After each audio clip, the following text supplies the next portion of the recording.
अशाच चमचमीत झणझणीत रेसिपी पाहण्यासाठी स्वादिष्ट मेनू चॅनलला सबस्क्राईब करा आणि बेल आयकॉनवर क्लिक करा. अजून गॅस चालूच आहे. आता गॅस बंद करणार आहे मी. आणि माझा आजचा छोटासा व्हिडिओ तुम्हाला आवडला असेल तर चॅनलला एक लाईक करायला विसरू नका. धन्यवाद. नमस्कार मैत्रिणींनो. तर आजची आपली रेसिपी आहे शेवग्याच्या शेंगा. तर तुम्ही डाळ घालून शेवग्याच्या शेंगांची भाजी कधी केली का? तर नक्की करून बघा. तर मी इथं 2 ते 3 ग्लास पाणी गरम ठेवलंय. त्याच्यात आपण आता शेवगा टाकून घेऊ.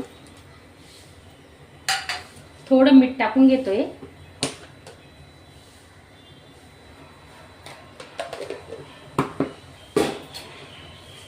थोडं 5 मिनिटं आपण शिजवून घेणार आहे. हळद टाकते थोडी.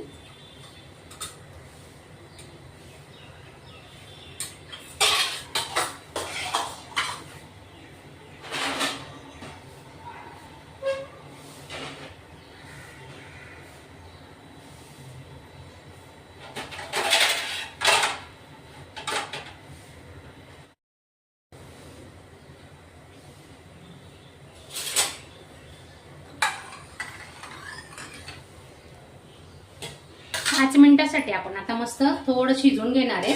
50% शेंगा. नंतर आपण फोडणीला देऊ. तुम्ही चॅनलवर नवीन असणार तर चॅनलला सबस्क्राईब करा आणि बाजूचं बेलचं बटन दाबायला विसरू नका. हे बघा 50% आपल्या शेंगा शिजून झाल्यात. आता मी त्या काढून घेते आणि मग नंतर आपण भाजी फोडणीला घालूया.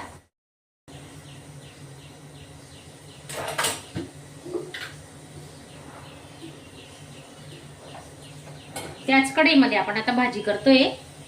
तेल गरम करून घेतोय. आता थांबा. पाणी अजून त्याच्यात.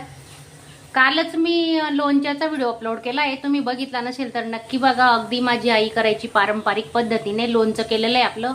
अजिबात त्याला बुरशी ना लागत नाही, काही नाही. 2 वर्ष मस्त टिकतं. तर तुम्ही तो व्हिडिओ आवर्जून बघा.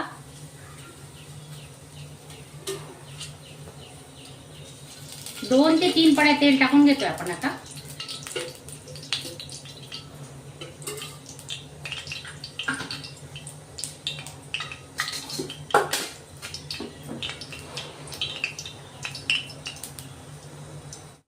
एक चमचा मोहरी, 1 चमचा जिरे, कांदा घेतलाय आपण एक कट करून घेतलेला बारीक, तो टाकून घेऊ. लसूण अद्रकची पेस्ट केलेली ती आपण टाकून घेणार आहे. आणि हिंग टाकतोय अर्धा चमचा. हिंगानं टाकल्याने ना भाजीला खूप छान चव येते. तर आता चांगला कांदा परतून घेणार आहेत आपण. कढीपत्ता, 1 हिरवी मिरची घेतली, लोंगी मिरची ती कट करून घेतली आतून. मस्त भाजून घेणार आहेत आपण हा मसाला आता.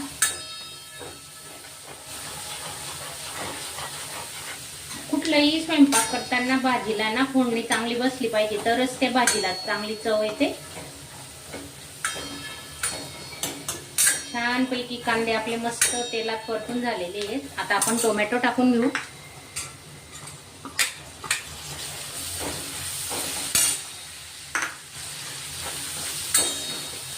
आणि फोडणी करताना ना स्लो टू मीडियम वरच गॅस ठेवायचा, म्हणजे आपल्या भाजीला फोडणी चांगली बसते.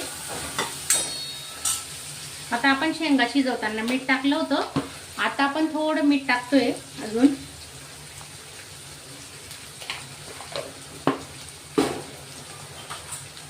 अर्धा चमचा हळद टाकून घेऊ.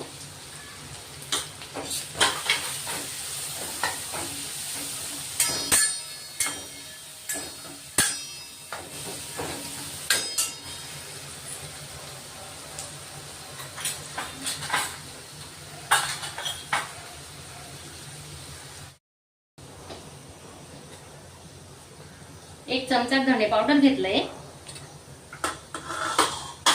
2 चमचा मिरची पावडर, अजून अर्धा. 1 चमचा कांदा लसूण मसाला आणि गरम मसाला घेतलाय 1 हाफ चमचा. आता मसाले चांगले मिक्स करून घेऊ आपण.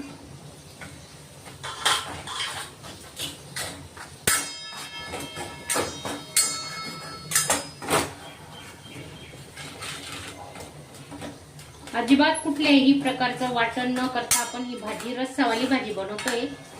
तर आपण डाळ घालून ही भाजी बनवणार आहे. तर याच्यात कुठली डाळ वापरली तर तुम्ही व्हिडिओ पूर्ण बघा, स्किप न करता. आणि व्हिडिओ आवडल्यास एक लाईक नक्की करा. आता आपण ना थोडं पाणी टाकून घेतोय, मसाले खाली चिपकू नये म्हणून.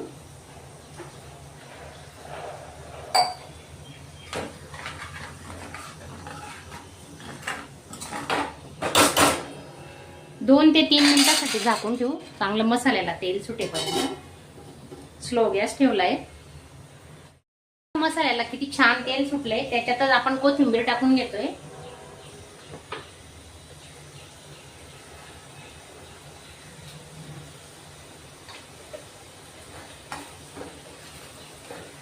दोन ते 3 मिनिटं मसाला छानपैकी शिजून घ्यायचा मस्त.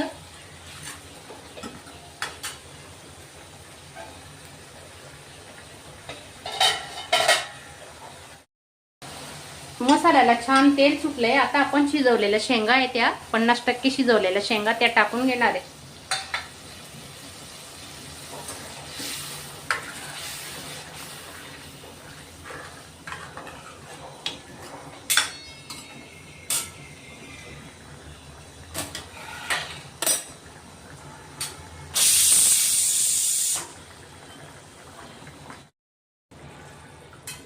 दोन चमचे शेंगदाण्याचं कूट टाकून घेतोय आपण. शेंगदाणे भाजून कूट केलेलं असतं.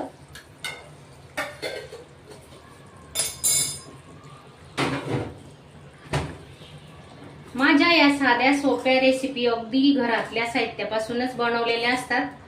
आणि माझ्या या रेसिपी तुम्हाला आवडत असतील तर चॅनलला एक लाईक करा.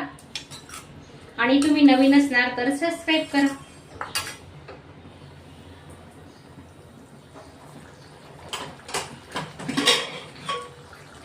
तर मी तुरीची डाळ घेतलेली 1 वाटी. तूर डाळ मस्त शिजून घेतली कुकरला. तर ती आपण याच्यात ओतून घेतोय आता.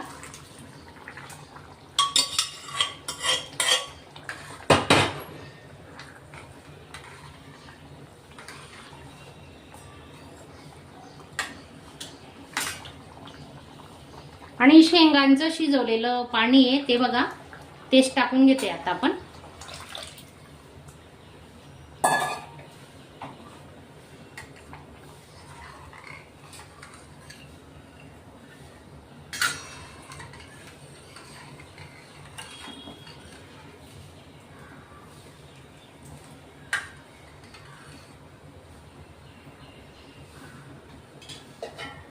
हे बघ किती सुंदर कलर आलेला आहे. अजून तर 5 मिनिटं भाजी शिजणार आहे आपली. झाकून ठेवू.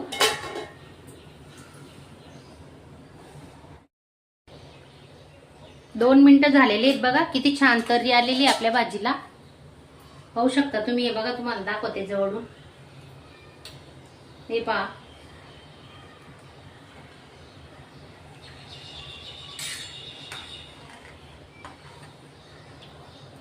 तुम्हाला जसा रस्सा पाहिजे तसं तुम्ही बनवू शकता.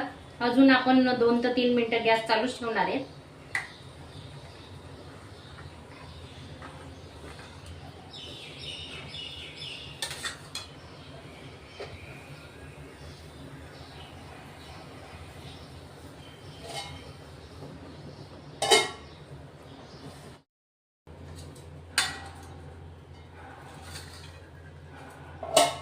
हे बघा, तयार आहे आपली भाजी. आता पाहू शकता तुम्ही. खूप छान तर्री आलेली आहे. आणि एवढं प्रोटीन्स असतात ना शेवगामध्ये, तर तुम्ही आठवड्यातून 2 दिवस नक्की करून खा. आणि माझ्या पद्धतीने बनवून बघा एकदा ही भाजी, तर खूपच छान होते. भाकरी चुरून खा, बाजरीची, चपाती, भातासोबत खूप छान लागते. तर आपली भाजी तयार आहे आता.